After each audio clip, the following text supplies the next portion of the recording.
You did? Mommy made me mash my M&Ms. That's the only one I remember.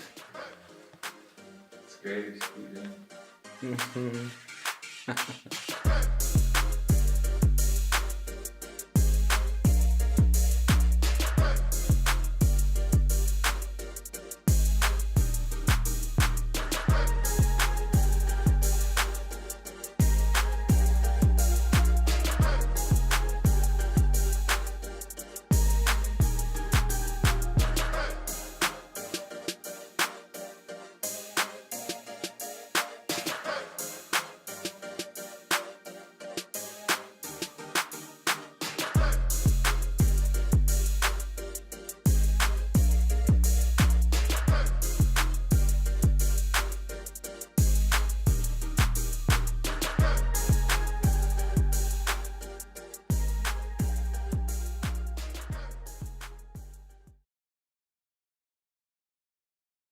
So you've gone from being like a traveling musician to a hobbyist carpenter to that legitimately being your livelihood, both for yourself, like doing it part-time for yourself while working full-time as a carpenter for somebody else, to working with me while still maintaining your own carpentry, to where now we've decided to basically offer that as a basic function, like a function of the business and brand basic now incorporates high-end carpentry and woodworking and product design. And so how does that change your perspective on woodworking? So for me, it was kind of, juggling all of those things, trying to meet deadlines for my own commissions, and then trying to work with Logan and be helpful and present, for his company, which was kind of growing very rapidly. I felt pretty spread thin, and like I wasn't really being able to pour all of my energy and attention into a single place. It started out as a hobby, and if you can find a line of work that you have passion for, I think it's anyone's dream to be able to turn that into a living. So, for the last 3 years, I was building stuff for clients while working a full-time job. So it's kind of a side gig, moonlighting type thing. Throughout my time of traveling and kind of getting obsessed with woodworking, kind of watching it all happen online, live edge slabs were, very, very popular. They're very cool looking. And my dad owns a tree service, and I'd grown up working for the tree service all my brothers had. So naturally, whenever I was off tour and back on the tree crew, I was trying to save logs and talking to my dad about, like, we can turn this stuff into woodworking. And he's always been interested in woodworking, even though he hasn't done a lot of it personally. So we started saving logs and from the trees we removed, and started with the small chainsaw mill, like a portable one, and started cutting up small slabs, and that kind of grew into eventually having a bandsaw mill and an even bigger, more powerful chainsaw mill. And at this point we've accumulated so much wood that we don't really have a place to put it anymore. So all the wood we have, we've removed locally, and milled either on site or back at my my father's headquarters, where he runs his business out of. And we have slabs anywhere from 18 inches wide to 34, 38 inches wide. We have most sizes you would be looking for in all different types of lumber species. So, when Dylan hit me up on Instagram about what we did, he was very complimentary, which was of course nice to hear and see, but beyond that, he was just humble. He wasn't, a lot of people hit us up about jobs and products, and they want us to shout them out, or they want to whatever. And he was just, sincere, and he just kind of left the ball in my court. And when I found out that we had a mutual friend that spoke highly of him, it kind of just made me more interested. I was at a place where I was really needing some additional full-time help, and so I set up a meeting with him. And I think the first thing we did was we just went and got a drink at Powerhouse in the farmers market area, and we hit it off. It wasn't uncomfortable or weird. It was definitely a little bit different. I had never been in like the interview sort of position before, but it didn't feel like an interview. We were just like kind of getting the lowdown on what each of us did and why we did it and what we thought we could help each other with. So do it, Dylan. Yeah. That's for us only. Do it. You can't say it more seriously and get me to do it. Do it. That's funny. Show it right now. Let's see it. Is it What's on? your first table? Yeah. So scrolling back through my Instagram, I think this was the first functional piece that I built. Functional.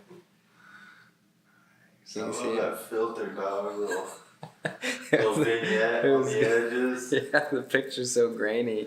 So that was like a screen door that was in the basement of the house I lived, that was between the cement walls and like the framed out like paneling in the basement. It was just stuck in there.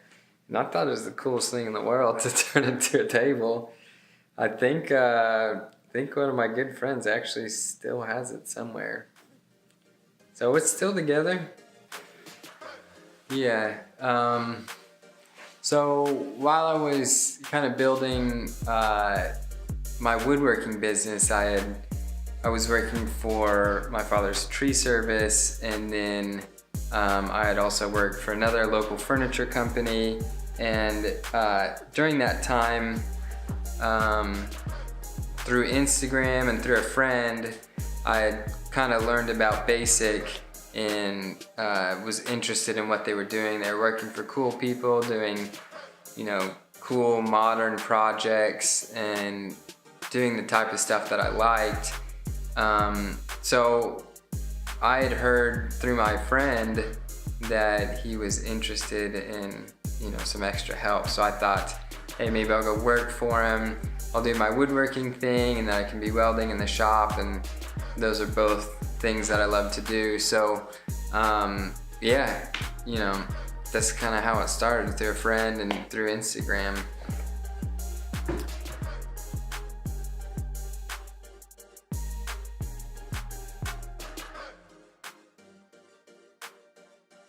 So Dylan kind of jumped in under fire. Some of my part-time help had kind of dissipated. Friends had found, different things they're interested in or whatever. My father, who was helping me a lot, took a job as a deputy sheriff. So it it was kind of a difficult time for me as far as basic was concerned. It was pretty much just me. So Dylan came along with interest in metal fabrication, and I just threw him in the furnace. I mean, we started just right in on some handrail projects. The product that we produce seems simple for the most part, and that's obviously, you know, we've obviously branded ourselves that way as basic, but stairs and railings and stuff can be really complex when you have never done them before. There's a lot of different, it's just different. It's different than building a table. It's different than building a chair. It's just different. There's a lot of math. There's a lot of division and angles, and which all sounds really simple and really childish in a recording like this, but it can be pretty complex, and he took to it like a champ.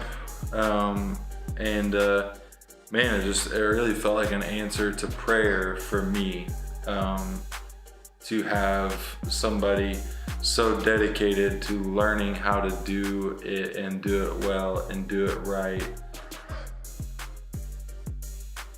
Bringing you into the fold really meant to me that not as if I'm the god of opportunity or anything, but my business had arrived at a point where I had some exposure. I had, you know, some people around town that knew me and used me religiously on anything creative that they could come up with. So ultimately, the goal for Basic is to offer real deal craftsmen, which is kind of a dying breed, I feel like, in our day and time.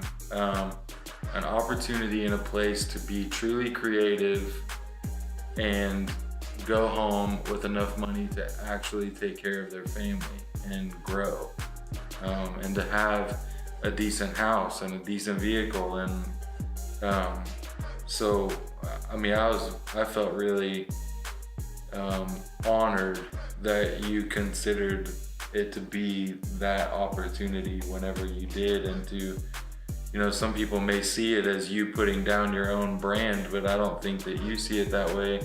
I definitely don't see it that way. I see it as us using one another's strengths, kind of as an opportunity to both go further in what we actually want to do. I set out to do and build and develop and design and create products. You know, our first website was basicfurnishings.com. When people weren't able to see, touch, taste, feel, sit on, you know, a product, because I didn't have money to throw into product development at the time. I just had ambition and designs. They were much less eager to bite on a custom commission piece, but when they found out I could fabricate, they you know, most designers and most builders were much more willing to let me try to build their handrail, or build their awning over their entryway. I remember the first time somebody let me build a door, I was kind of blown away by it, because I had no track record of doing it. I knew I could, I'd never had the opportunity.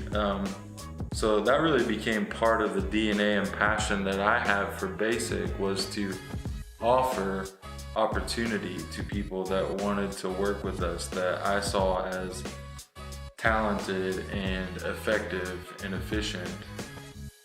So excited for this new chapter in both of our lives, and to see how it can, you know, free us both up to be more in our lane, you know, where we feel more able to do freely what we're good at, to continue to build both of our experiences and capabilities. Yeah, I think a lot of things that you spend time dreaming about for your business, and eventually I kind of want to do this, or what if we got to do that. I think that this is going to make that possible, and we're actually going to kind of see that stuff start to materialize, which is pretty exciting. So yeah, A lot to look forward to. it's gonna be dope. So dope.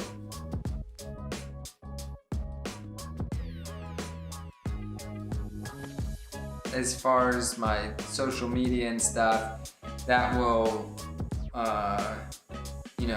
I'll continue to post up new content and stuff in the builds that I'm doing, but it's not going to be called Baxter Wood Design. It's just going to be what I see and the builds that I'm working on. I'm going to still take pictures and document that from my point of view in the shop. So anyone that has followed me up to this point still is going to get the same things, but they're going to get to see, honestly, probably a more active profile and a more diverse profile, because it's not just going to be woodworking things. It's going to be, handrails and steel products and aluminum products and wood and steel and some just wood. So yeah, it's still gonna be out there. Cool. I feel like we're still in our beginning chapters, really. Yeah. Until we probably make this next move into the shop that we would like to upgrade into. I feel like we're still, just a sapling. Just kind of, at that stage where it's good because we're not, we could get into some tree metaphors here.